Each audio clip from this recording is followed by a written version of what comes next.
et sidicem in fontes aquarum. Non nobis Domine, non nobis, sed nomini tuo da gloria. Super misericordia tua.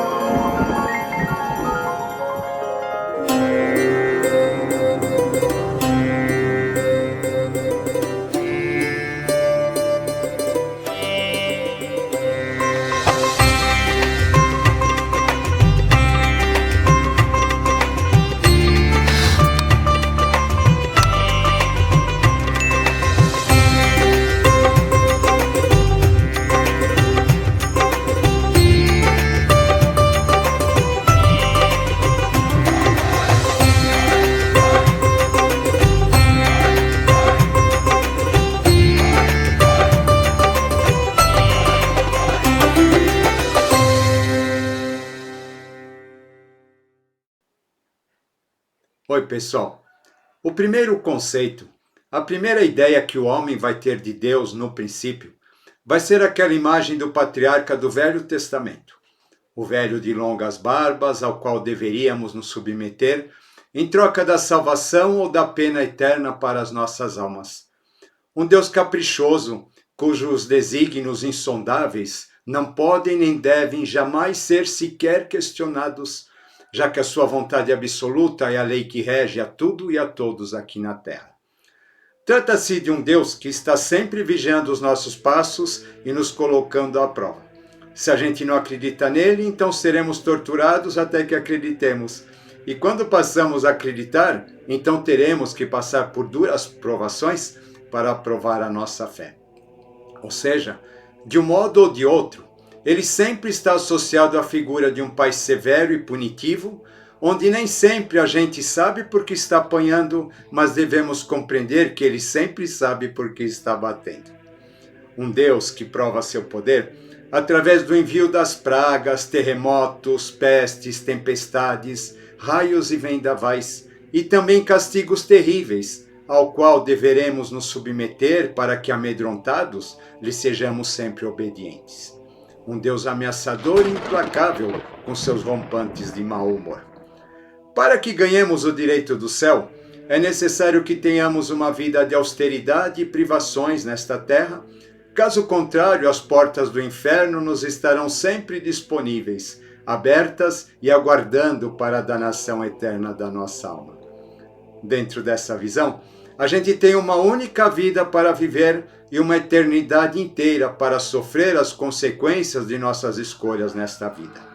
E o pior é que durante muitos séculos a humanidade se submeteu a essa visão terrífica e amedrontadora do Deus Todo-Poderoso, e mesmo até os nossos tempos atuais, ainda existem pessoas com esse tipo de visão que perdura de modo mais ou menos velado. Quando eu estava no jardim de infância, numa tarde ensolarada, as freiras que cuidavam da nossa instrução nos recolheram para um salão e começaram a nos contar a história de Adão e Eva, que eu não entendia nada. Aquilo era muito confuso para os meus 5 anos e acabei me inquietando a tal ponto da madre perguntar: "Alguém aqui não gosta dessa história?" E eu timidamente levantei a mão. Então ela me disse: "Você sabia que é pecado não gostar dessa história porque é a história de Deus?" E assim eu fui parar na diretoria, e toda vez que alguma arte não dava certo ou eu me machucava, passei a acreditar que era o castigo de Deus por eu não ter gostado de Adão e Eva. E esse é o meu primeiro grande pecado público que me lembro, mas serve bem para mostrar como as crenças eram moldadas no passado. Em 1517, Martinho Lutero vai se rebelar contra os desígnios da Igreja Católica e lança então as suas famosas 95 teses que acabam lhe custando a excomunhão. Mas daí vai ter nascimento o protestantismo e com ele a visão dual da divindade vai acabar por ganhar mais destaque. Antes, aquilo que chamamos de bem e mal, prêmio ou castigo, estava praticamente centralizado nas mãos e no humor de Deus. O demônio era apenas um fator de tentação para que a gente caísse naquela armadilha, que tinha por foco testar a nossa fidelidade a Deus, mas o castigo sempre vinha de Deus. Com a visão protestante, o bem passa a ficar de um lado e o mal do outro. Essas potestades que chamamos de Deus e demônio vão permanecer mais explicitamente antagônicas. Aí então, tudo aquilo que gostamos é atribuído a Deus, aquilo que não gostamos, ao diabo. O castigo ou dificuldade vai ser associado ao demônio e o prêmio, o deleite e as conquistas vai ser associado à proteção de Deus. Não foi assim que o Lutero concebeu, mas foi assim que isso acabou chegando até os nossos dias.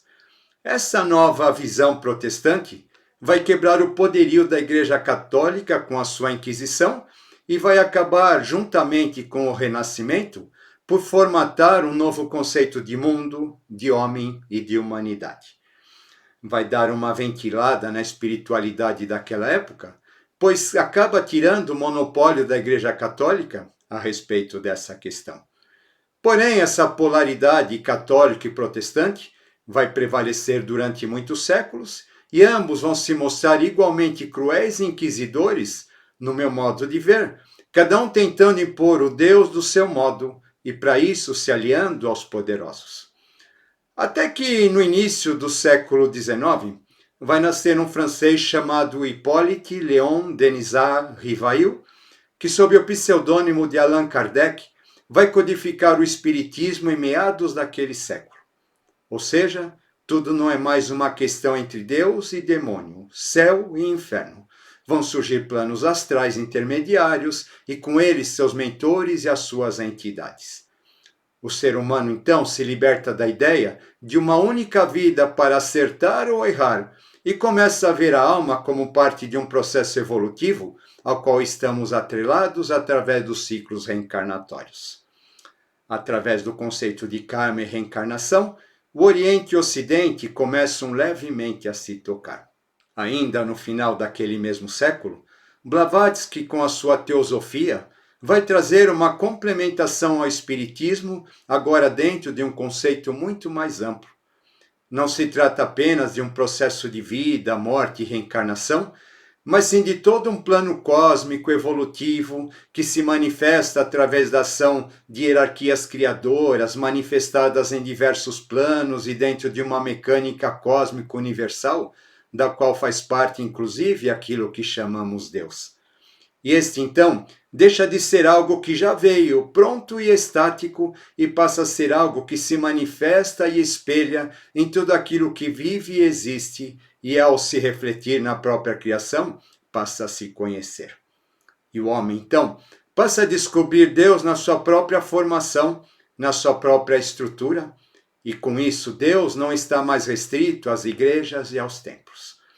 Dentro dessa visão, as escolas de mistério da antiguidade vão acabar por sair do anonimato e começar a se mostrar mais para o mundo, ainda que de modo tímido, mas nos trazendo toda a sua ciência até então chamada oculta, reservada a poucos, que passa a ampliar muito mais a nossa visão no tocante às questões ditas espirituais. Aquele Deus que era um velhinho de longas barbas vai perdendo sua forma e personalidade voluntariosa e passa a ser cada vez mais visto como uma força, uma energia que vivifica e alimenta todo o universo, tanto no espaço com limites quanto nos espaços sem limites e em múltiplos planos. Não mais como alguém que está punindo uns e premiando outros, como por exemplo quando algum time ganha um campeonato de futebol. Deus, então, passa a ser algo, um conceito muito mais filosófico. No início do século XX, a ciência vai dar um grande salto. Vamos conhecer a eletricidade, o magnetismo, as invenções do Tesla, a psicanálise de Freud e Jung, a teoria da relatividade do Einstein. E depois disso, lá pelo final dos anos 30, com a descoberta do LSD, vai acontecer um movimento que mais tarde vai desembocar na revolução psicodélica, que por sua vez vai trazer ao homem um experimento de uma nova realidade fractal. E através dessas experiências, consegue-se perceber sensorialmente toda uma realidade aparentemente inatingível de consciência, que chegou até nós apenas descritas nos livros sagrados, nos Avestas, nos Sankhya's, no Adidharma e nas instâncias de Dzyan trazidas ao Ocidente pela teosofia. E esta nova realidade de percepção, unida às teorias desses cientistas citados e outros, vai acabar não só por comprová-las, como também por abrir caminhos nunca antes imaginados a respeito da nossa própria formação, como, por exemplo, através da descoberta das espirais do nosso DNA, que teria sido vislumbrada em estado alterado de consciência e posteriormente constatada e analisada, abrindo os caminhos para um grande avanço da genética.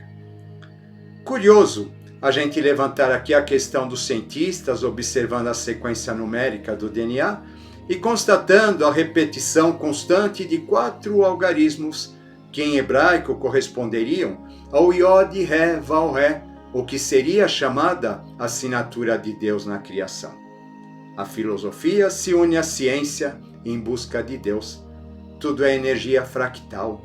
O pensamento é energia, somos energia, o universo é energia, mas essa energia é mental, vibracional, emocional, criativa, intuitiva, cada vez mais complexa e maravilhosa.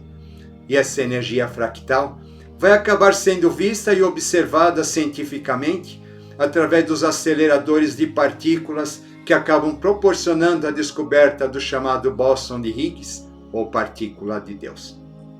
Certa vez, quando eu estava preparando o material a respeito do raio laser e fui descobrir como ele acontecia, eu acabei ficando bastante impressionado. Como sabemos, um átomo é como uma miniatura de um sistema solar, onde os elétrons orbitam em torno de um núcleo, assim como os planetas em torno do Sol. Sem se saber o motivo, um desses elétrons vai tentar saltar da sua órbita para outra, talvez inconformado, porém logo acaba sendo atraído de volta. Quando isso acontece, ele emite um fóton, que nada mais é que a consciência em forma de luz daquilo que ele realizou, da experiência que ele viveu ao tentar saltar de sua órbita. Ou seja, acaba cientificamente comprovado que a consciência é luz. Ainda no século passado, concomitante à revolução psicodélica, os processos de yoga e meditação vão sendo incorporados pela nossa sociedade. E Deus vai aos poucos deixando de ser uma simples crença e passa a ser algo que precisa ser experimentado, colocado em prática, vivenciado, tal qual um experimento científico talvez, e em busca dele vamos nos descobrindo. E quanto mais avançamos com as descobertas científicas e vamos comparando-as com os pensamentos e parábolas que nos foram deixados pelos grandes mestres, mais e mais maravilhados vamos ficando quando descobrimos que tudo se toca, tudo se complementa e tudo se explica. Podemos dizer então que isso assinala a morte daquele primeiro Deus patriarcal que citamos no início desse vídeo e aponta ao momento em que se anuncia uma nova revolução em termos espirituais que percebemos claramente quando observamos a caminhada da consciência humana através de todo esse caminho que citamos, paralelamente aos desenvolvimentos dos chakras do homem. Temos um Deus patriarcal da visão católica medieval, relacionado ao nosso chakra básico, corpo físico, a polaridade Deus e demônio da atual visão neopentecostal, relacionado ao desenvolvimento do nosso chakra esplênico, corpo vital, o desenvolvimento da compreensão dos corpos e planos anímicos através da visão espírita, nosso chakra umbilical, corpo emocional, a visão filosófica de Deus através dos colégios iniciáticos, através da ciência, corpo mental concreto, chakra cardíaco. E dentro disso, poderíamos até dizer que os avatares que outrora identificávamos mais com as figuras dos santos, hoje poderiam ser um Tesla, um Einstein ou até mesmo Steve Jobs, já que depois deles e suas descobertas e invenções, o mundo nunca mais foi o mesmo. Ou seja, os avatares de hoje passam a ser avataras impulsionadores da mente. Mas hoje percebemos que todos esses conceitos acabaram misturados Essas linhas de pensamento não são puras e foram se mesclando com o passar do tempo. E então, a gente vai ter escolas ditas iniciáticas e filosóficas, cujos membros tendem ao espiritismo, ou a uma visão neopentecostal, ou até mesmo acreditando naquele Deus patriarcal ao qual devemos obediência cega. E do mesmo modo, podemos encontrar pessoas espíritas ou católicas e outros com pensamento mais científico e filosófico a respeito de Deus e da espiritualidade. Ou seja, pertencer a algum lugar ou religião não significa exatamente nada em termos de classificação de estado de consciência ou evolutivo. Como estamos no momento de passagem entre o quarto para o quinto estágio, conforme a gente vem falando em vídeos anteriores, e o momento cósmico, planetário, da entrada do novo ciclo, etc., nos percebemos então claramente diante de uma grande revolução espiritual, já que todos os limites relacionados à mente concreta tendem a ser desafiados através da ação dos fatores citados. E o primeiro grande sintoma disso são as chamadas doenças psíquicas dos nossos tempos, cada vez mais comuns, inclusive nas crianças, que na verdade, para mim, não tem nada de doenças, mas sim trata-se de um processo natural de adaptação cerebral necessário para que possamos atingir a etapa seguinte, relacionada à mente abstrata, que passa a ser a bola da vez. Mas isso não significa que não devam ser tratadas. Porque é necessário que entendamos que para que o concreto se torne abstrato, ele precisa então se desestruturar. E é isso exatamente que estamos vivendo atualmente. Um momento de desestruturação, onde sentimos que tudo está ruindo. Vemos com isso a ação plutônica agindo com grande intensidade no mundo, e Plutão é aquele que rege a conexão com a mente abstrata e, consequentemente, com a tríade superior. É interessante a gente perceber que no passado, depois de uma certa idade, as pessoas iam se tornando cada vez mais religiosas, beatas, e hoje elas passam a buscar o estudo e o conhecimento e a filosofia. É como se houvesse um deslocamento do corpo emocional para o corpo mental. Mas isso não basta mais aos jovens, porque já vieram com esse corpo mental bastante desenvolvido e constantemente ativado, bombardeado pelas exigências do desenvolvimento tecnológico, cada vez mais rápido e intenso. A busca deles, então, está nos estágios superiores da mente, ou seja, da mente abstrata e intuitiva. E com isso, muitas práticas ligadas à desestruturação da mente, com metas ao autoconhecimento, vão ganhando cada vez mais espaço entre eles, ainda que de modo aparentemente caótico, pelo fato de ser algo ainda novo, desconhecido e embrionário, aliado aos cultos ancestrais enteogênicos da humanidade, com as suas cerimônias mágicas, agora revisadas sob a luz da ciência, da filosofia, da religiosidade e da psicanálise. A juventude já não se conforma apenas em estudar e filosofar. Ela não compactua com os métodos e visões espirituais do passado, repleto de regras e restrições, mas isso não significa que os jovens estejam alienados dessa busca e encontro, que afinal é a razão de ser de toda a nossa evolução. A ação plutônica que estamos vivendo nos anuncia que estamos adentrando num novo momento espiritual, onde estão se rompendo os limites de tudo aquilo que conhecemos até então, já que não cabemos mais nas etapas anteriores. Não há como retroceder, já que a mente, depois que expande, jamais consegue voltar ao seu estado anterior a essa expansão.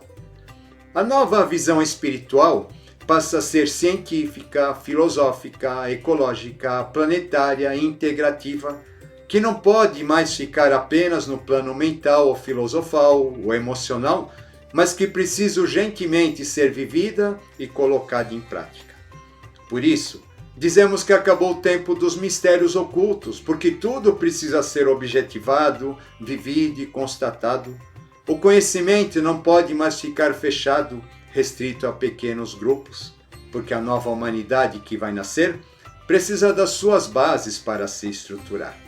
Se até então a questão espiritual era algo restrita a este ou aquele grupo, que só acabaram por dividir a humanidade e alimentar conflitos, guerras e destruição, agora ela deve surgir como a união entre todos os povos, já que está apoiada na ciência, na filosofia, na arte, em tudo aquilo de bom e melhor que o homem produz, independentemente da sua cultura de origem. Mas para que isso aconteça, muitas barreiras devem ser quebradas. Tudo aquilo que segrega, julga e aparta deve ser eliminado, tanto dentro quanto fora de nós. E é isso que estamos vivendo ou estamos sendo levados a questionar nesse momento.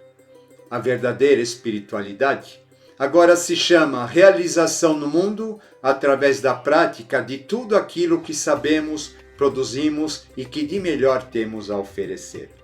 Seja no campo material, seja no campo espiritual, seja no campo tecnológico e assim por diante. Toda revolução implica em perdas, mas são perdas daquilo que já não faz mais sentido ou já perdeu seu propósito, como a pele que uma serpente deixa para trás conforme segue seu caminho. Nesse caso, a serpente da sabedoria divina que rege todo o processo evolutivo.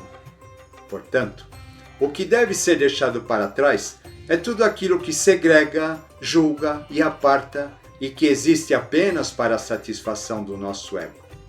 E o que sobra no final de tudo isso é aquilo que é essencial e comum para todos, aquilo que a mão humana não consegue tocar para destruir.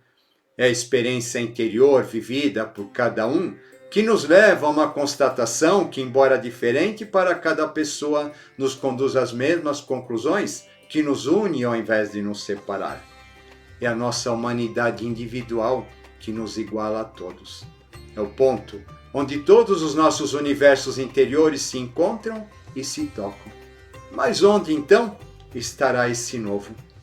Esse novo ainda não existe, porque ele é o resultado da ação de todo esse processo, de toda essa caminhada da epopeia humana. O que existe é o embrião espiritual da nova era, que finalmente emanará a todos os homens, mas que precisa ser cuidado para poder crescer e vicejar. E esse é o nosso desafio. Fica aqui então mais um tema para a gente pensar. Espero que vocês tenham gostado. Vamos que vamos, mente livre, coração leve e até a próxima.